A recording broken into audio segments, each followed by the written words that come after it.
நமது பெருமைக்குரிய பாரத பிரதமர் நரேந்திர மோடி அவர்களை மிகுந்த ஓகையுடனும் பேரன்புடனும் வரவேற்கிறோம்.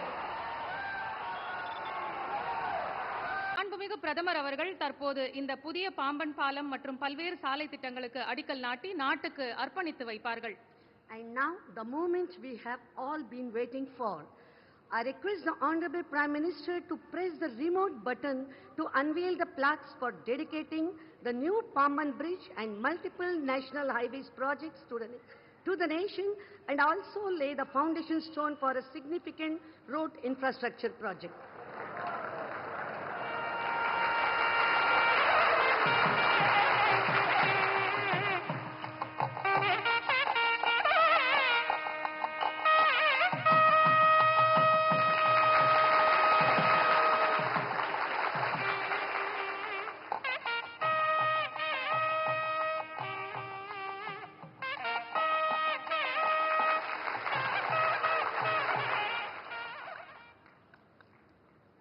புதிய பாம்பன் செங்குத்து தூக்கு பாலம் இந்த மாபெரும் கட்டமைப்பு எவ்வாறு உருவாக்கப்பட்டது, இந்திய ரயில்வே மற்றும் நமது தேசத்தின் வரலாற்றில் இப்படி ஒரு சிறப்பானதொரு சாதனை எவ்வாறு சாத்தியமானது என்பது குறித்து ஒரு காணொளியை காணலாம்.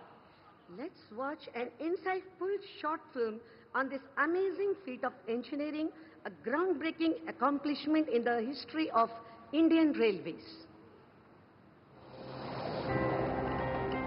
Rameshwaram, a place of eternal devotion and spirituality on the Pamban Island, where revered Ramanath Swami Temple, one of the 12 auspicious Jyotirlingas of Lord Shiva, and one of the 4 dhams, blesses humanity, where Prabhu Ram worshipped Lord Shiva, where belief and reality come together. Today, on the auspicious day of Ram Navami, we witness history in the making as the new Pamban Bridge, India's first vertical lift railway sea bridge, a modern marvel embodying heritage and legacy, is being dedicated to the nation. Built over a century ago, the old bridge was a link between the mainland and the Holy Island. But with time, it posed many operational challenges like corrosion, speed limits, and closure due to repair works. The new Pamban Bridge, built to end all such operational issues, is much stronger, world-class, smart and future-ready.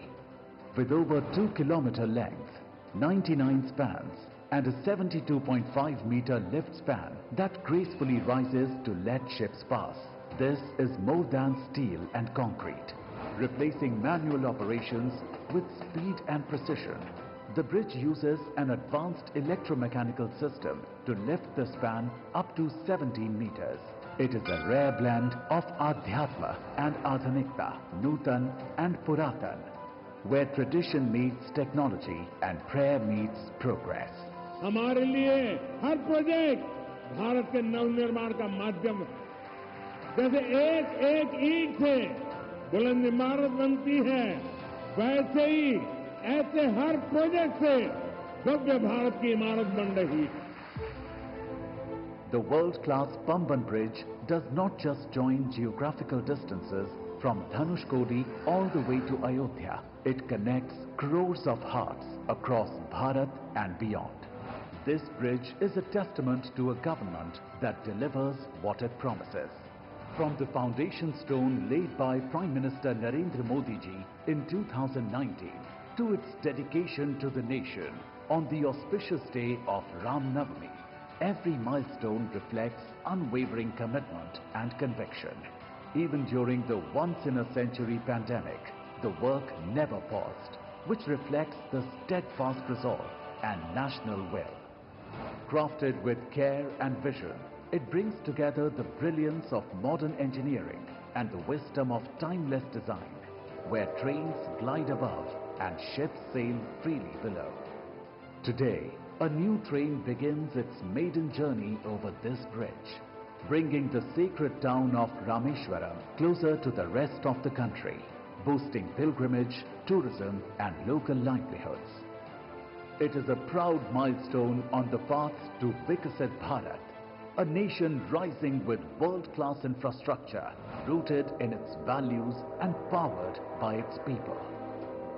Pamban Bridge is a testimony to the fact that today Bharat builds non-stop and with the spirit of Virasat Bhi Vikas Bhi, where heritage flows into the future, inspiring every Indian.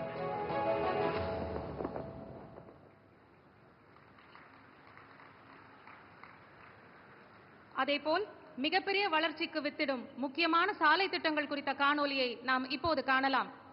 And now let us watch a short film on the significant road projects.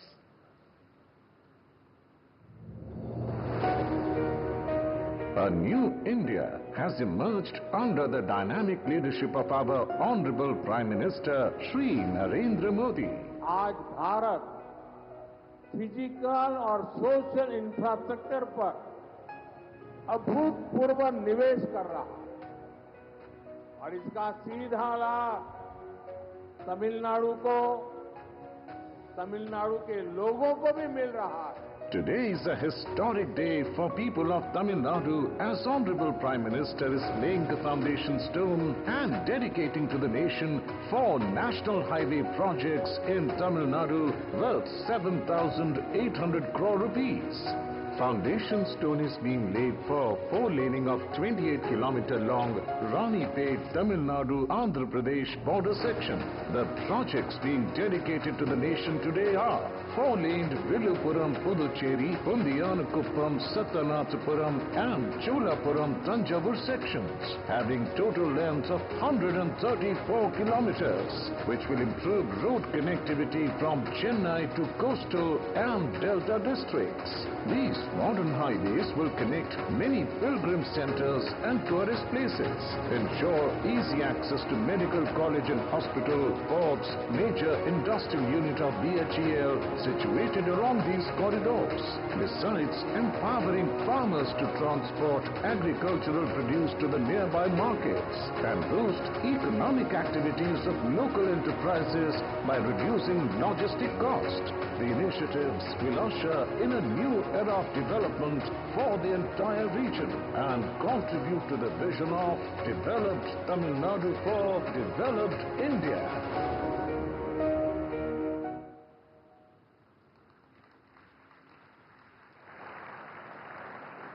நாம் காத்திருந்த மற்றொரு முக்கிய தருணத்தை அடைந்துள்ளோம். தேசத்தை வளர்ச்சியின் பாதையில் மிகுந்த கௌரவத்தோடு இட்டுச் செல்லும் எங்கள் பாசத்திற்கும் பெருமதிப்பிற்கும் உரிய மாண்புமிகு பிரதமர் திரு நரேந்திர மோடி அவர்களை தலைமை உரையாற்ற பணிவன்புடன் அழைக்கின்றோம். And now, the moment we all have been eagerly waiting for. It is our utmost honor to invite the Honorable Prime Minister of India, Thiru Narendra Modi avargal, our visionary leader who has been spearheading transformative infrastructure development across the nation to deliver the keynote address.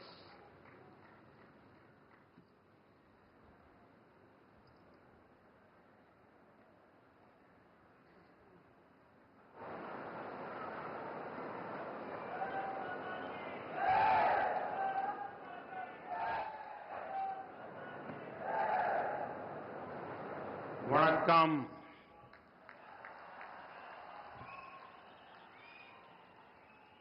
ஏன அம்பு தமிழ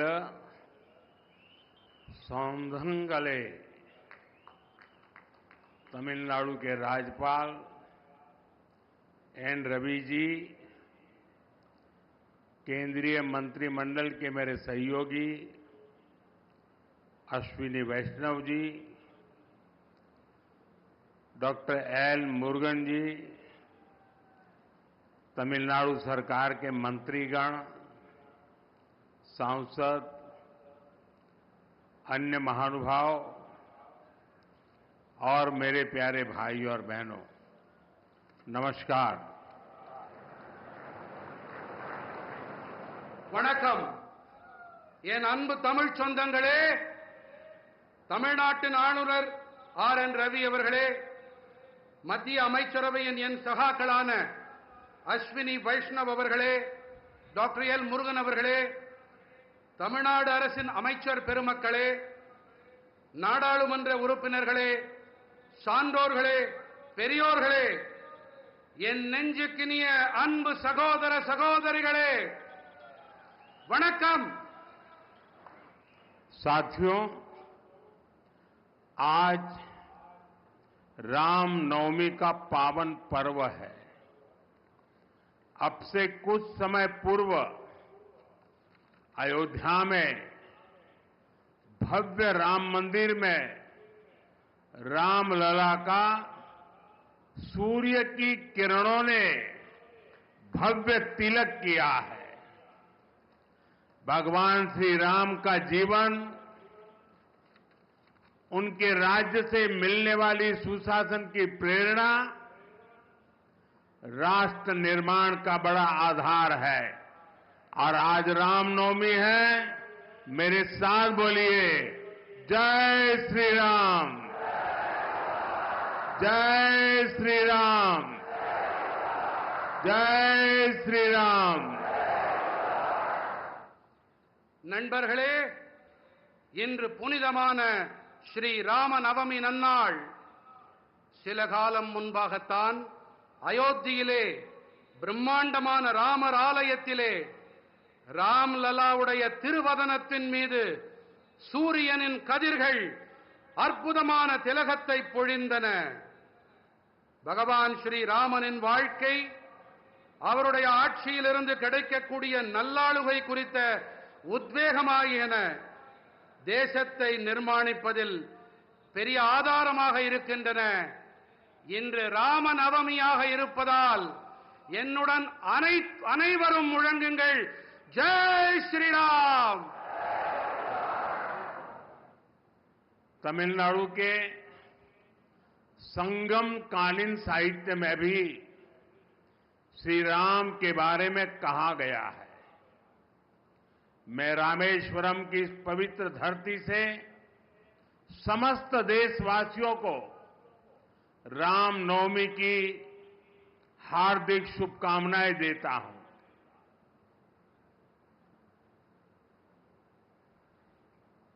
தமிழ்நாட்டின் சங்ககால இலக்கியத்திலும் கூட ஸ்ரீ ராமபிரானை பற்றி கூறப்பட்டிருக்கின்றது.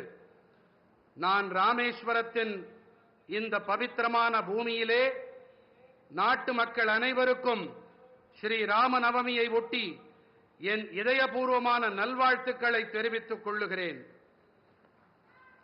Friends, I feel blessed that I could pray at the Ramanath Swami temple today.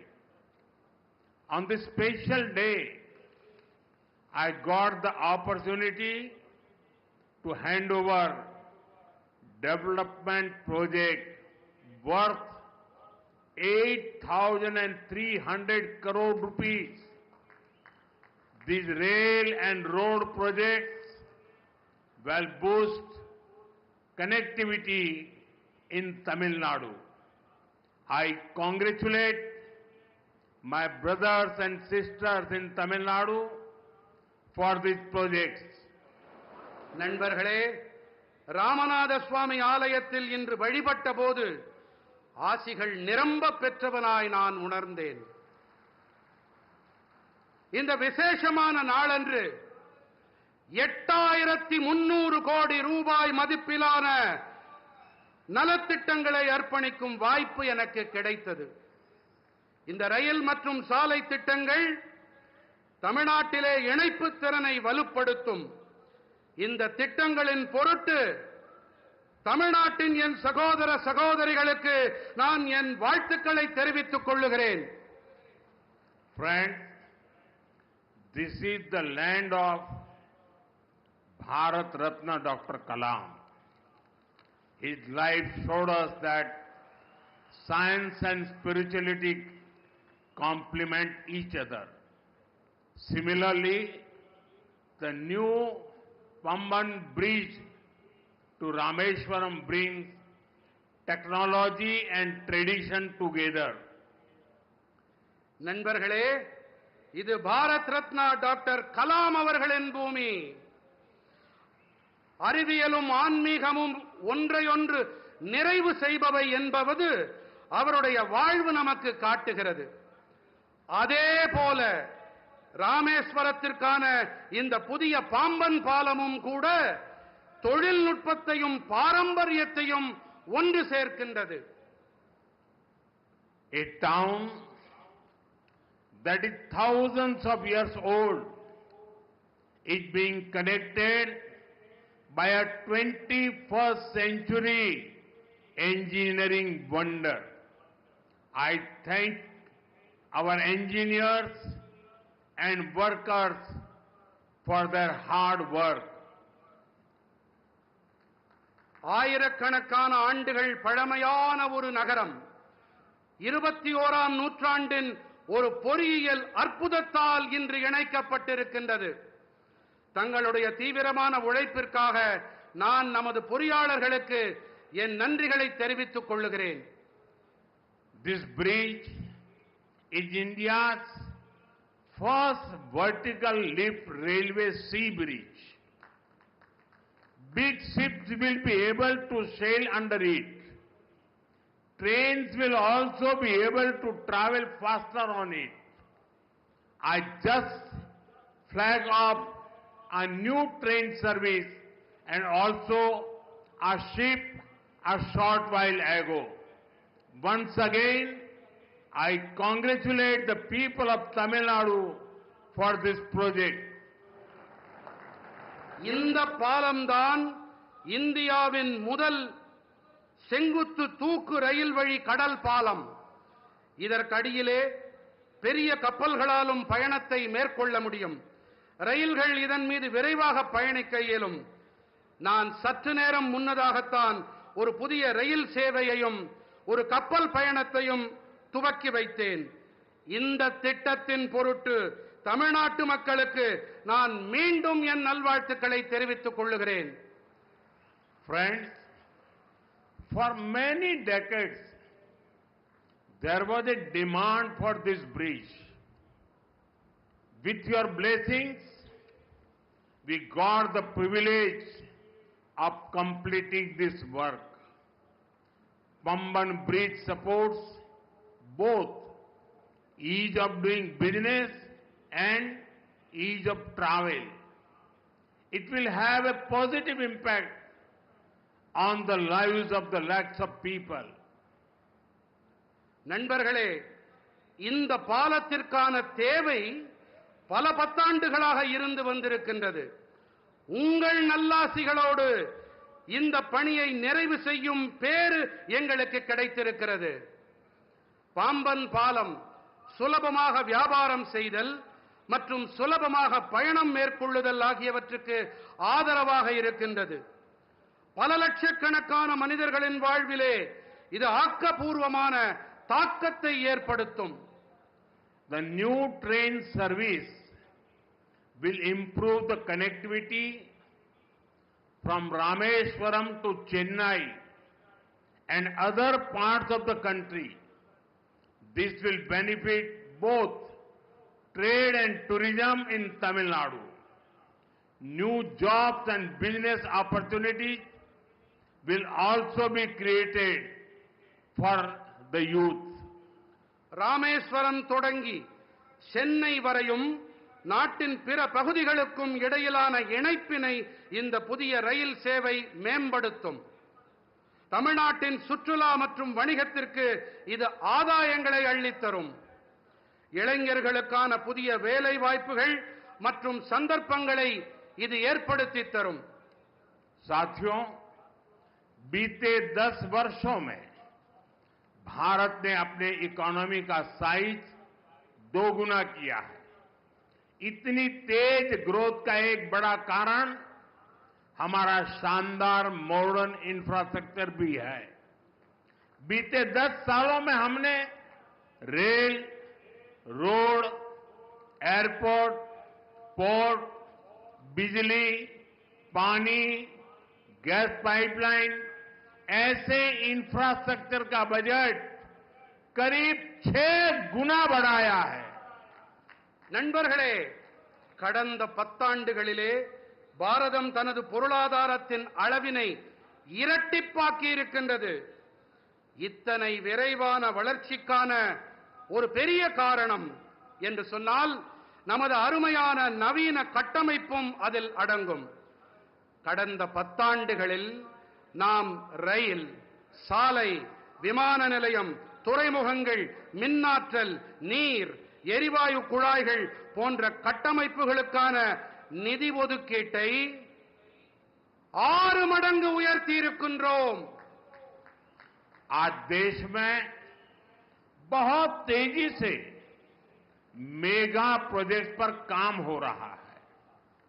आप north में देखेंगे तो जम्मू कश्मीर में दुनिया के सबसे ऊंचे रेल ब्रिज में से एक चिनाब ब्रिज बना है.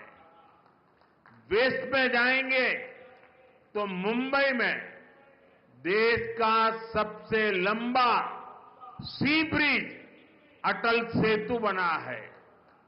ईस्ट में जाएंगे तो असम के बोगीबील ब्रिज के दर्शन होंगे और साउथ में आते हैं तो दुनिया के गिने चुने वर्टिकल लिफ्ट ब्रिज में से एक पंबन ब्रिज का निर्माण पूरा हुआ है. இன்று தேசத்தின் மிக விரைவாக மெகா திட்டங்கள் தொடர்பான பணிகள் நடைபெற்று வருகின்றன. வடக்கிலே நீங்கள் பார்த்தீர்களானால் ஜம்மு காஷ்மீரத்திலே உலகின் மிக உயரமான ரயில் பாலங்களில் ஒன்றான சினாப் பாலம் அமைக்கப்பட்டிருக்கின்றது. மேற்கிலே பார்த்தீர்கள் என்றால் மும்பையிலே தேசத்தின் மிக நீளமான கடல் பாலமான அடல் பாலம் அமைக்கப்பட்டிருக்கின்றது. கிழக்கிலே கவனித்தோம் என்றால் அசாமின் போகிபீல் பாலத்தை நீங்கள் பார்க்கலாம். மேலும் தெற்கு நோக்கி பயணித்தால் உலகின் வெகு குறைவான செங்குத்து உயர்த்தல் கொண்ட பாலங்களில் ஒன்றான பாம்பன் பாலத்தின் நிர்மாணம் நிறைவடைந்திருக்கின்றது. इसी तरह ईस्टर्न और western freight corridor, dedicated freight corridor भी तैयार हो रहे हैं. देश की पहली बुलेट ट्रेन पर तेजी से काम चल रहा है. वंदे भारत, अमृत भारत और नमो भारत जैसी आधुनिक ट्रेनें रेल नेटवर्क को और आधुनिक बना रही है. இதைப் போலவே கிழக்கு மற்றும் மேற்கு பிரத்யேகமான சரக்கு போக்குவரத்து இடைவழியும் கூட அமைக்கப்பட்டு வருகின்றது. தேசத்தின் முதல் புல்லட் ரயில் தொடர்பான பணிகளும் விரைவாக நடந்தேறி வருகின்றன. வந்தே பாரத், அம்ருத் பாரத் மற்றும் நமோ பாரத் போன்ற நவீன ரயில்களும் ரயில் வலைப்பின்னலை மேலும் நவீனப்படுத்தி வருகின்றன. साथियों, जब भारत का हर रीजन आपस में कनेक्ट होता है तो डेवलप्ड नेशन बनाने का रास्ता मजबूत होता है. दुनिया के हर डेवलप्ड नेशन, हर डेवलप्ड रीजन में यही हुआ है. आज जब भारत का हर स्टेट आपस में कनेक्ट हो रहा है तो पूरे देश का पोटेंशियल सामने आ रहा है. इसका बेनिफिट भी देश के हर रीजन को हो रहा है, हमारे तमिलनाडु को हो रहा है. நண்பர்களே, பாரதத்தின் அனைத்து பகுதிகளும் பரஸ்பர இணைப்புகள் உடையவையாக ஆகும்போது வளர்ந்த தேசமாக ஆகும் பாதை மேலும் வலுவடைகிறது. உலகின் அனைத்து வளர்ச்சியடைந்த நாடுகளில் வளர்ச்சிக்கான காரணம் இதுதான். இன்று பாரதத்தின் அனைத்து மாநிலங்களும் ஒன்றோடு ஒன்று இணைக்கப்படும் போது தேசத்தின் ஒட்டுமொத்த சாத்தியங்களும் வெளிப்படுத்தப்படுகின்றன. இவற்றின் ஆதாயங்களும் கூட தேசத்தின் அனைத்து பகுதிகளுக்கும் கிடைக்கின்றன. நமது தமிழ்நாட்டிற்கும் கிடைத்து வருகின்றது. साथियों, विकसित भारत के सफर में तमिलनाडु का बहुत बड़ा रोल है.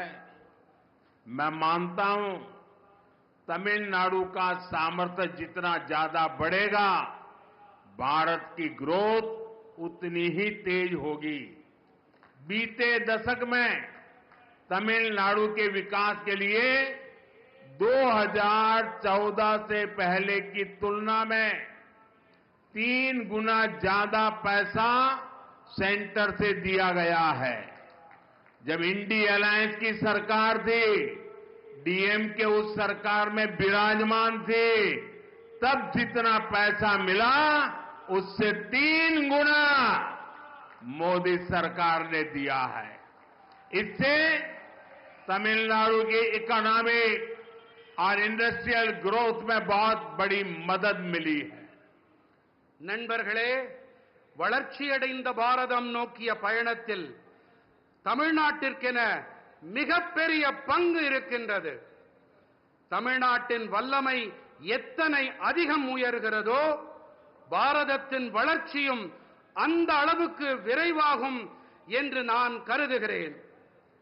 கடந்த 10 ஆண்டிலே தமிழ்நாட்டின் வளர்ச்சிக்காக 2014ஆம் ஆண்டிற்கு முந்தைய காலத்துடன் ஒப்பு நோக்கும்போது திராவிட முன்னேற்றக் கழகத்தின் ஆட்சி கூட்டணியில் இருந்தபோது இருந்ததை விட 3 மடங்கு அதிக நிதியை மத்திய அரசு அளித்திருக்கிறது. தமிழ்நாட்டின் பொருளாதாரம் மற்றும் தொழில்துறை வளர்ச்சிக்கு இது மிக அதிக அளவு உதவி இருக்கின்றது. साथियों, तमिलनाडु का इंफ्रास्ट्रक्चर भारत सरकार की प्रायोरिटी है। बीते 1 दशक में तमिलनाडु का रेलवे बजट 7 टाइम्स से ज्यादा इंक्रीज किया गया है। நண்பர்களே, தமிழ்நாட்டின் கட்டமைப்பு தான் பாரத அரசின் முதன்மை. கடந்த 10 ஆண்டிலே தமிழ்நாட்டின் ரயில் துறை பட்ஜெட்டிலே 7 மடங்கிற்கும் அதிகமான அதிகரிப்பு செய்யப்பட்டிருக்கின்றது. इसके बावजूद भी कुछ लोगों को बिना कारण रोते रहने की आदत है, वो रोते रहते हैं। இவற்றையெல்லாம் செய்த பிறகும் கூட சிலர் அழுது கொண்டே இருக்கிறார்கள்.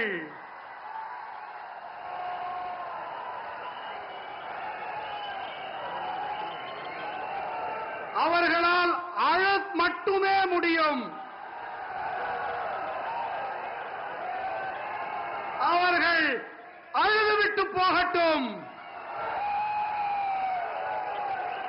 2014 से पहले रेल प्रोजेक्ट के लिए हर साल सिर्फ ओनली 900 करोड़ रुपीस ही मिलते थे। और आपको पता है, उस समय इंडी अलायंस के मुख्य कर्ता धर्ता कौन थे, ये आपको पता है। इस वर्ष तमिलनाडु का रेल बजट 6,000 करोड़ रुपए से ज्यादा है। भारत सरकार यहां के 77 रेलवे स्टेशन को मॉडर्न भी बना रही है। इसमें रामेश्वरम का स्टेशन भी शामिल है।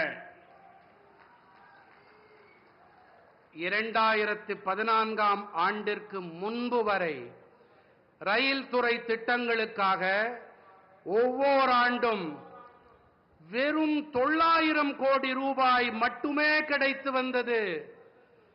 அப்போதெல்லாம் கூட்டணியிலே யார் ஆட்சியில் அமர்ந்திருந்தார்கள் என்பதை நான் கூற தேவையே இல்லை. இந்த ஆண்டு தமிழ்நாட்டின் ரயில் பட்ஜெட் 6000 கோடி ரூபாய்க்கும் அதிகம். பாரத அரசு தமிழ்நாட்டில் இருக்கும் 77 ரயில் நிலையங்களையும் நவீனப்படுத்தும் பணிகளில் ஈடுபட்டு வருகின்றது. இதிலே ராமேஸ்வரம் ரயில் நிலையமும் இடம் பெற்றிருக்கின்றது. साथियों, लास्ट 10 इयर्स में प्रधानमंत्री ग्राम सड़क योजना के तहत गांवों के रोड और हाईवे के क्षेत्र में भी बहुत सारा काम हुआ है। 2014 के बाद तमिलनाडु में केंद्र सरकार की मदद से 4000 किलोमीटर रोड्स बनी है। चेन्नई पोर्ट को कनेक्ट करने वाला एलिवेटेड कॉरिडोर शानदार इंफ्रास्ट्रक्चर का एक बेहतरीन उदाहरण बनेगा। நண்பர்களே, கடந்த 10 ஆண்டுகளிலே கிராமப்புற சாலைகள் மற்றும் நெடுஞ்சாலைகள் துறையிலே கூட ஏராளமான பணிகள் மேற்கொள்ளப்பட்டிருக்கின்றன. 2014ஆம் ஆண்டிற்கு பிறகு தமிழ்நாட்டிலே மத்திய அரசின் உதவியோடு 4000 கிலோமீட்டர் அளவுக்கு சாலைகள் போடப்பட்டிருக்கின்றன. சென்னை துறைமுகத்தை இணைக்கவல்ல உயர்த்தப்பட்ட இடைவழி அருமையான கட்டமைப்பிற்கான மேலும் ஒரு எடுத்துக்காட்டு. आज भी करीब 1000 करोड़ रुपीस के रोड प्रोजेक्ट का शिलान्यास और लोकार्पण हुआ है। ये प्रोजेक्ट तमिलनाडु के अलग अलग डिस्ट्रिक्ट के साथ ही आंध्र प्रदेश के साथ भी कनेक्टिविटी बेहतर करेंगे। இன்றும் கூட சுமார் 8000 கோடி ரூபாய் மதிப்பிலான சாலை திட்டங்களுக்கான அடிக்கல் நாட்டப்பட்டு இவை தேசத்திற்கு அர்ப்பணம் செய்யப்பட்டிருக்கின்றது.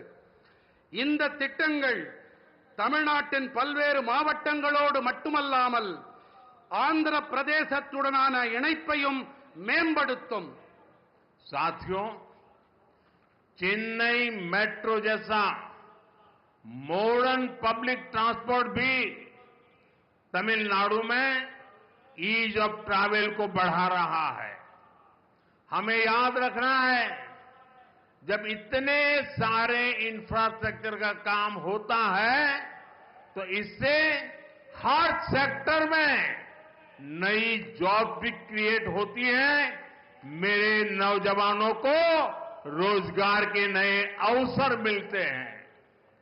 நண்பர்களே, சென்னை மெட்ரோ போன்ற நவீன பொதுமக்கள் போக்குவரத்து வசதியும் கூட தமிழ்நாட்டிலே சுலபமான பயணம் மேற்கொள்ளுதலை மேம்படுத்துகிறது. இத்தனை பெரிய அளவில் கட்டமைப்புகள் தொடர்பான பணிகள் நடைபெற்று வரும் வேளையிலே இவற்றின் அனைத்து துறைகளிலும் புதிய வேலை வாய்ப்புகளும் உருவாக்கப்பட்டு வருகின்றன. என்னுடைய இளைஞர்களுக்கு வேலை வாய்ப்புகள் ஏற்படுத்தப்படுகின்றன என்பதை நாம் நினைவில் கொள்ள வேண்டும், மறந்துவிடக் கூடாது. साथियों, बीते दशक में भारत ने सोशल इंफ्रास्ट्रक्चर पर भी रिकॉर्ड निवेश किया है।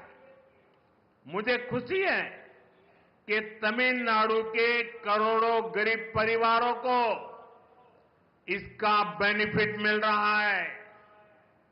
बीते 10 साल में 4 करोड़ से ज्यादा पक्के घर देश भर के गरीब परिवारों को मिले हैं और इसमें पीएम आवास योजना के तहत 12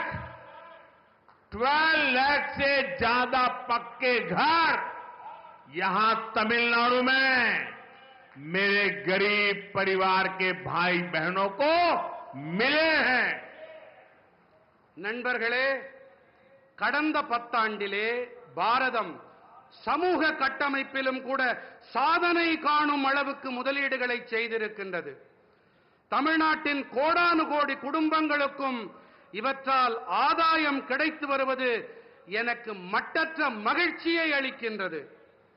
கடந்த 10 ஆண்டிலே 4 கோடிக்கும் அதிகமானோருக்கு கான்கிரீட் வீடுகள் தேசமெங்கும் இருக்கும் ஏழை குடும்பங்களுக்கு கிடைத்திருக்கின்றது. இவற்றிலே பிரதம மந்திரி குடியிருப்பு திட்டத்தின்படி 12 லட்சத்திற்கும் மேற்பட்ட கான்கிரீட் வீடுகள் இங்கே என்னுடைய ஏழை சகோதர சகோதரிகள் தமிழ்நாட்டிலே அவர்களுக்கு கிடைத்துவிட்டன. पिछले 10 सालों में गांवों में करीब 12 करोड़ परिवारों तक पहली बार पाइप से वाटर नीर पहुंचाया गया है. इसमें 1 करोड़ 11 लाख फैमिलीज मेरे तमिलनाडु की है. इनके घर में पहली बार टैप वाटर पहुंचा है. इसका बहुत बड़ा लाभ तमिलनाडु की मेरी माताओं बहनों को मिला है. கடந்த 10 ஆண்டுகளிலே கிராமங்களில் 12 கோடி குடும்பங்களுக்கு முதன்முறையாக குழாய் வழி குடிநீர் கொண்டு சேர்க்கப்பட்டிருக்கிறது. இவற்றிலே 1 கோடி 11 லட்சம் குடும்பங்கள் தமிழ்நாட்டைச் சேர்ந்தவை. இவர்களுடைய இல்லங்களிலே முதன்முறையாக குழாய் வழி குடிநீர் சென்றடைந்திருக்கிறது. இதனால் மிகப்பெரிய ஆதாயம் அடைந்தவர்கள் நம்முடைய தாய்மார்கள் சகோதரிகள் தான். साथियों, देशवासियों को क्वालिटी और सस्ता इलाज देने से ये हमारी सरकार का कमिटमेंट है. आप देखिए, आयुष्मान योजना के तहत तमिलनाडु में 1 करोड़ से ज्यादा ट्रीटमेंट हो चुके हैं. इससे तमिलनाडु के इन परिवारों के 8,000 करोड़ रुपीस जो उनकी जेब में से खर्च होना था वो खर्च बच गया है. मेरे तमिलनाडु के भाई बहनों के जेब में 8,000 करोड़ रुपीस, ये बहुत बड़ा आंकड़ा है. நண்பர்களே, நாட்டு மக்களுக்கு தரமான மற்றும் விலை மலிவான சிகிச்சை அளிக்கும் விஷயத்தில் நமது அரசாங்கம் அர்ப்பணிப்போடு செயல்கள் புரிந்து வருகின்றது. நீங்களே பாருங்கள், ஆயுஷ்மான் பாரதம் திட்டத்தின்படி தமிழ்நாட்டிலே 1 கோடிக்கும் மேற்பட்ட சிகிச்சைகள் நடைபெற்றாகிவிட்டன. இவற்றிலே தமிழ்நாட்டின் இந்த குடும்பங்கள் 8,000 கோடி ரூபாய், சிறிய தொகை அல்ல, 8,000 கோடி ரூபாய் செலவிலிருந்து காப்பாற்றப்பட்டிருக்கிறார்கள். என்னுடைய தமிழ் சொந்தங்கள் காப்பாற்றப்பட்டிருக்கின்றார்கள். तमिलनाडु में 1400 से अधिक जन औषधि केंद्र हैं. ये मैं सिर्फ तमिलनाडु का बताता हूं. यहां जन औषधि केंद्र में 80% डिस्काउंट पर दवाएं मिलती है.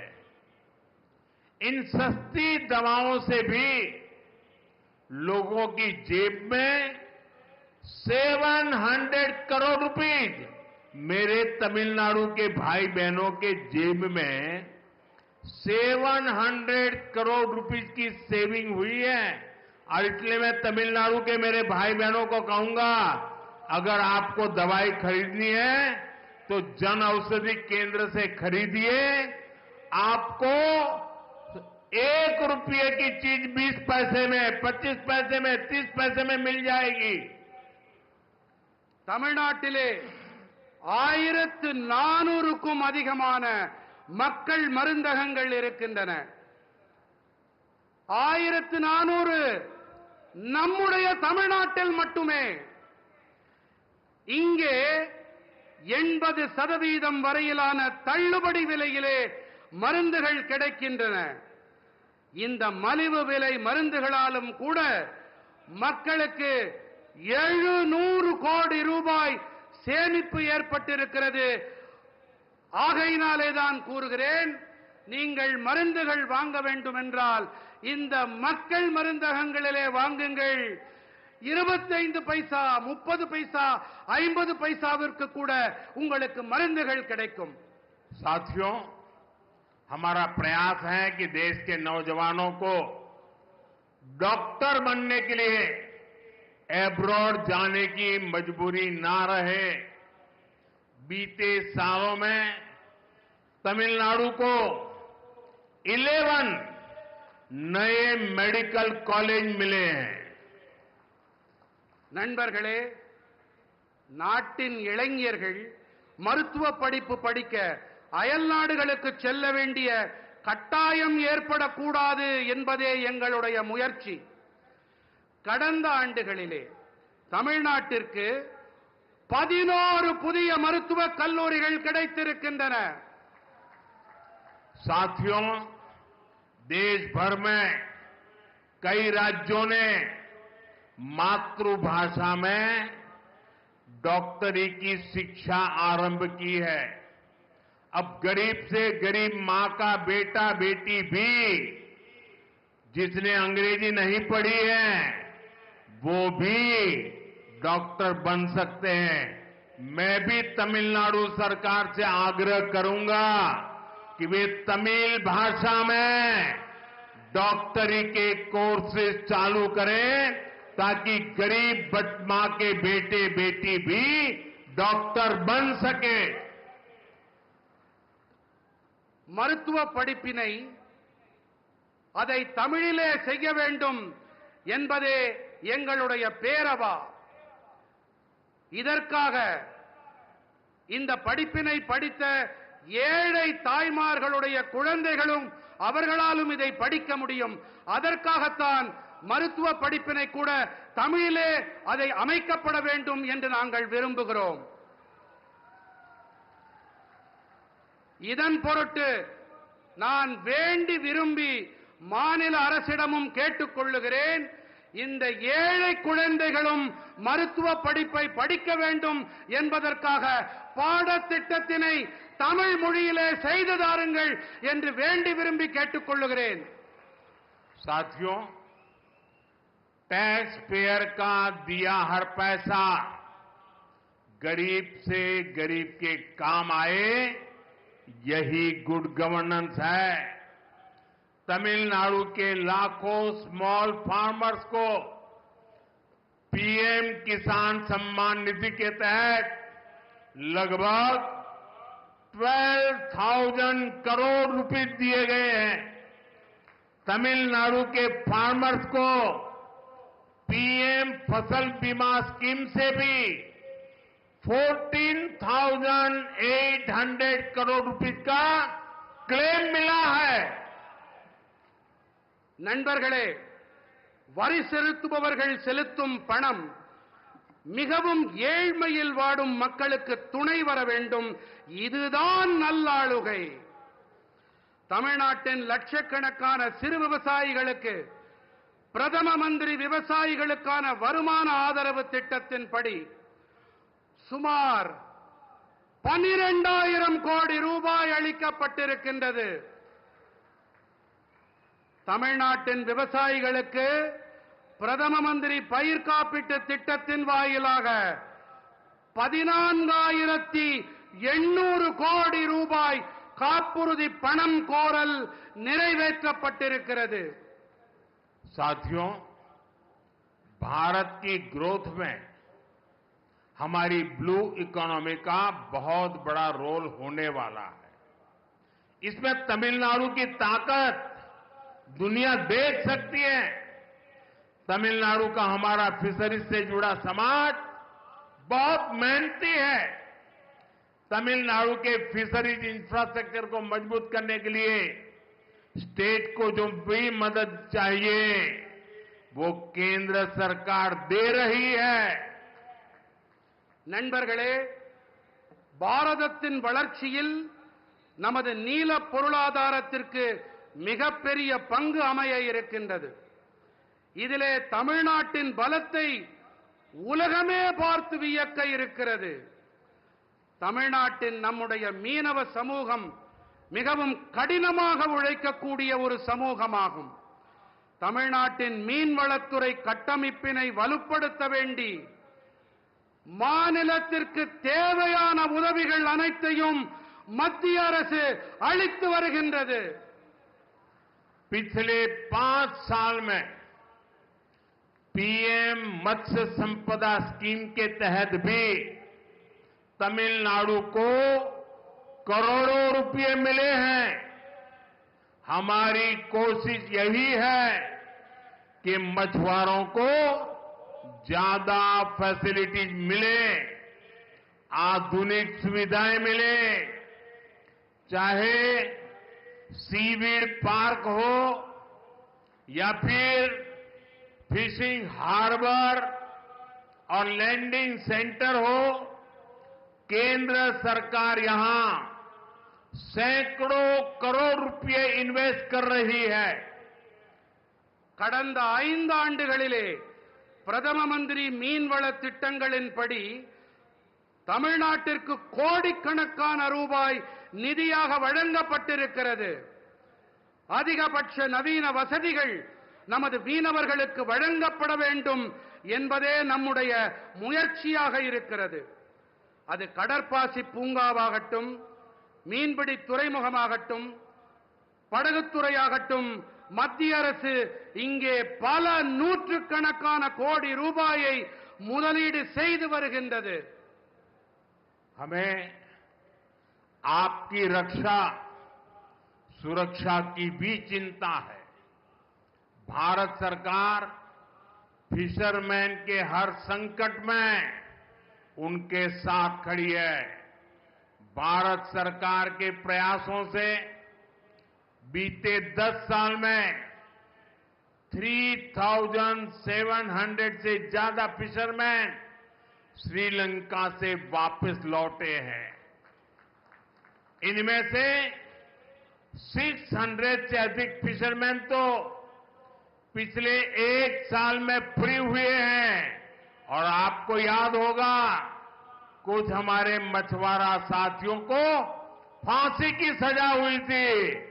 उनको भी हम जिंदा भारत लौट करके ला करके उनके परिवार को सुपुर्द किया है. நமது பாதுகாப்பு தொடர்பான அக்கறையும் நமக்கு இருக்கிறது. பாரத அரசு மீனவர்களின் அனைத்து சங்கட காலங்களிலும் அவர்களுக்கு தோளோடு தோள் கொடுத்து வந்திருக்கின்றது. பாரத அரசின் முயற்சிகள் காரணமாக கடந்த 10 ஆண்டுகளில் மட்டும் 3700க்கும் மேற்பட்ட மீனவர்கள் இலங்கையிலிருந்து மீட்டுக் கொண்டு வரப்பட்டிருக்கின்றார்கள். இவர்களிலே 600க்கும் அதிகமான மீனவர்கள் மட்டும் கடந்த ஓராண்டிலே மீட்டுக் கொண்டு வரப்பட்டிருக்கின்றார்கள். உங்களுக்கெல்லாம் நன்கு நினைவிருக்கலாம், சில காலம் முன்பாக தூக்கு மேடையை முத்தமிட அவர்கள் போடப்பட வேண்டிய அந்த காலகட்டத்தில் நம்முடைய மீனவர்களை இலங்கையிலிருந்து நம்முடைய மத்திய அரசு மீட்டுக் கொண்டு வந்திருக்கிறது. साथियों, आज दुनिया में भारत के प्रति आकर्षण बढ़ा है. लोग भारत को जानना चाहते हैं, भारत को समझना चाहते हैं. इसमें भारत के कल्चर का, हमारी सॉफ्ट पावर का भी बड़ा रोल है. तमिल लैंग्वेज और हेरिटेज दुनिया के कोने कोने तक पहुंचे, इसके लिए भी सरकार लगातार कोशिश कर रही है. நண்பர்களே, இன்று உலகில் பாரதம் அனைவரையும் ஈர்க்கும் மையமாக மாறியிருக்கிறது. மக்கள் பாரதம் பற்றி தெரிந்து கொள்ள ஆசைப்படுகிறார்கள், புரிந்து கொள்ள விழைகிறார்கள். இதிலே பாரதத்தின் கலாச்சாரம், நம்முடைய மென் சக்திக்கு மிகப்பெரிய பங்கு இருக்கின்றது. தமிழ் மொழி மற்றும் மரபு உலகின் அனைத்து இடங்களுக்கும் சென்று சேர வேண்டும். இதற்காக அரசாங்கம் தொடர்ந்து முயற்சிகளை மேற்கொண்டு வருகின்றது. मैं तो कभी कभी हैरान हो जाता हूं। तमिलनाडु के कुछ नेताओं की चिट्ठियां जब मेरे पास आती है, कभी भी कोई नेता तमिल भाषी में सिग्नेचर नहीं करता है। अरे तमिल का गौरव हो, मैं सबसे कहूंगा कम से कम तमिल भाषा में अपनी सिग्नेचर तो करो। வழக்கமாக எனக்கு தமிழ்நாட்டிலிருந்து சில தலைவர்கள் கடிதங்கள் எழுதுவதுண்டு, மடல்கள் எழுதுவதுண்டு. அந்த கடிதங்களிலே எனக்கு மிகப்பெரிய ஆச்சரியத்தை ஏற்படுத்தக்கூடிய விஷயம் என்னவென்றால், கடிதம் என்னமோ ஆங்கிலத்திலே இருக்கிறது, ஆனால் கையெழுத்தும் ஆங்கிலத்திலேயே இருக்கிறது. குறைந்தபட்சம் கையெழுத்தையாவது தமிழ் மொழியிலே போடக்கூடாதா என்று நான் வியப்பதுண்டு. मैं मानता हूं कि 21st सेंचुरी में इस ग्रेट ट्रेडिशन को हमें और आगे ले जाना है। मुझे विश्वास है कि रामेश्वरम और तमिलनाडु की ये धरती हमें ऐसे ही निरंतर नई ऊर्जा देती रहेगी, नई प्रेरणा देती रहेगी. நண்பர்களே, இந்த 21ஆம் நூற்றாண்டில் நாம் இந்த மகத்தான பாரம்பரியத்தை மேலும் முன்னெடுத்துச் செல்ல வேண்டும் என்பதே என் உறுதியான கருத்து. ராமேஸ்வரம் மற்றும் தமிழ்நாட்டின் இந்த மண் இன்று போல என்றும் தொடர்ந்து புதிய சக்தியை அளித்து வரும், புதிய உள்ளெழுச்சியை அளித்து வரும் என்பதில் எனக்கு எள்ளளவும் ஐயமில்லை. और आज भी देखिए कितना सुभग संयोग है, रामनवमी का पवित्र दिवस है, रामेश्वरम की धरती है और यहां पर जिस पन्नम बीच का आज उद्घाटन हुआ, 100 साल पहले जो पुराना ब्रिज था उसको बनाने वाला व्यक्ति गुजरात में जन्म लिया था और आज 100 साल के बाद उसका नया ब्रिज बनाने का उद्घाटन करने का बाद भी उस व्यक्ति को मिला है जो भी गुजरात में पैदा हुआ है. நண்பர்களே, இன்று மிகவும் பவித்திரமான புனிதமான ஒரு நன்னாள். உங்களுக்கு எல்லாம் தெரியும், ராமநவமி. இங்கே இந்த பவித்திரமான இடத்திலே நாம் பாம்பன் பாலத்தை சில காலம் முன்பாகத்தான் அதை துவக்கி வைத்தோம். ஒரு ஆச்சரியமான தற்செயல் நிகழ்வு என்றுதான் சொல்ல வேண்டும். 100 ஆண்டுகளுக்கு முன்பாக இந்த பாம்பன் இடத்திலே பாலத்தை கட்டியவர் யார் தெரியுமா? அவர் ஒரு குஜராத்தி. இதில் தற்செயல் நிகழ்வு என்னவென்றால், 100 ஆண்டுகளுக்கு பிறகு இதே பாம்பனில் இங்கு ஒரு பாலத்தை திறந்து வைப்பதும் அதே குஜராத்தில் பிறந்த நான். साथियों, आज जब रामनवमी है, रामेश्वर की पवित्र भूमि है, तब मेरे लिए कुछ भावुक पल भी है. आज भारतीय जनता पार्टी का स्थापना दिवस है. सशक्त, समृद्ध और विकसित भारत के जिस लक्ष्य को लेकर के हम चल रहे हैं, उसमें बीजेपी के हर एक कार्यकर्ता का परिश्रम है. 3-3, 4-4 पीढ़ियां मां भारती के जय जयकार के लिए खप गई है. मेरे लिए गर्व की बात है कि भारतीय जनता पार्टी के उस विचार ने, भारतीय जनता पार्टी के लाखों कार्यकर्ताओं के परिश्रम ने आज हमें देश की सेवा करने का अवसर दिया है।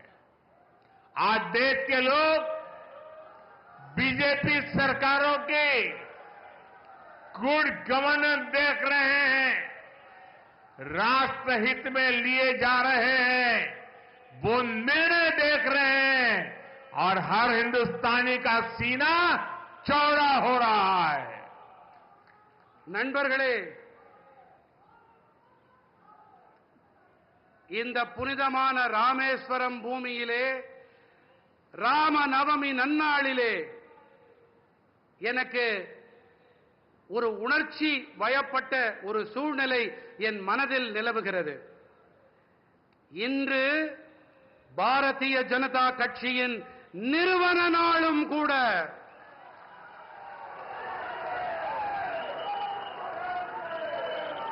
சக்தி படைத்த, தன்னிறைவு கொண்ட, வளர்ச்சியடைந்த பாரதம் என்ற லட்சியத்தை மனதிலே தாங்கி நாம் பயணித்துக் கொண்டிருக்கிறோம். இதற்காக பலர் 2, 3, 4 தலைமுறைகளாக கூட தங்கள் வாழ்க்கையை, பல தலைமுறைகளாக தங்கள் அனைத்தையும் இழந்து இதனை ஈட்டி இருக்கின்றோம். நாம் இதிலே பாரதிய ஜனதா கட்சியின் அனைத்து தொண்டர்களின் கடினமான உழைப்பு அடங்கி இருக்கிறது.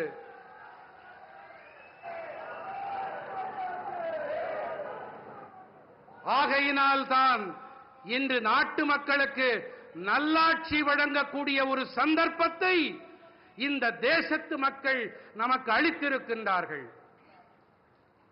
இந்த நாட்டு மக்கள் அனைவரும் பாரதிய ஜனதா கட்சியின் நல்லாளுகையை கவனித்து வருகிறார்கள். தேசத்தின் நலன்களின் பொருட்டு மேற்கொள்ளப்பட்டு வரும் தீர்மானங்களை உற்று நோக்கிக் கொண்டிருக்கின்றார்கள். देश के हर राज्य, हर कोने में जिस तरह बीजेपी के कार्यकर्ता जमीन से जुड़कर कार्य करते हैं, गरीबों की सेवा करते हैं, वो देखकर मुझे गर्व होता है। मैं भारतीय जनता पार्टी के करोड़ों कार्यकर्ताओं का आभार व्यक्त करता हूं। मैं उन्हें अपनी शुभकामनाएं देता हूं। தேசத்தின் அனைத்து மாநிலங்கள், அனைத்து மூலைகளிலும் பாரதிய ஜனதா கட்சியின் தொண்டர்கள் கள அளவிலே மக்களோடு இணைந்து ஏழைகளுக்கு சேவையாற்றி வருகின்றார்கள் என்பதை பார்த்து எனக்கு பேருவகையாக, பெருமிதமாக இருக்கின்றது. நான் பாரதிய ஜனதா கட்சியின் கோடிக்கணக்கான தொண்டர்களுக்கு என்னுடைய நன்றிகளை சமர்ப்பிக்கின்றேன்.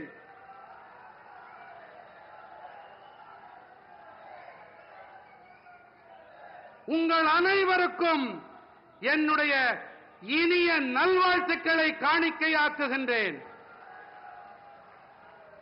एक बार फिर आप सभी को तमिलनाडु के इन सभी डेवलपमेंट प्रोजेक्ट्स के लिए बहुत बहुत बधाई देता हूं। नंद्री, वणक्कम, मिन्नोम, संदीपम, भारत माता की, भारत माता की, भारत माता की। மீண்டும் ஒரு முறை உங்கள் அனைவருக்கும் தமிழ்நாட்டின் இந்த அனைத்து வளர்ச்சி திட்டங்களுக்கான நல்வாழ்த்துக்கள்.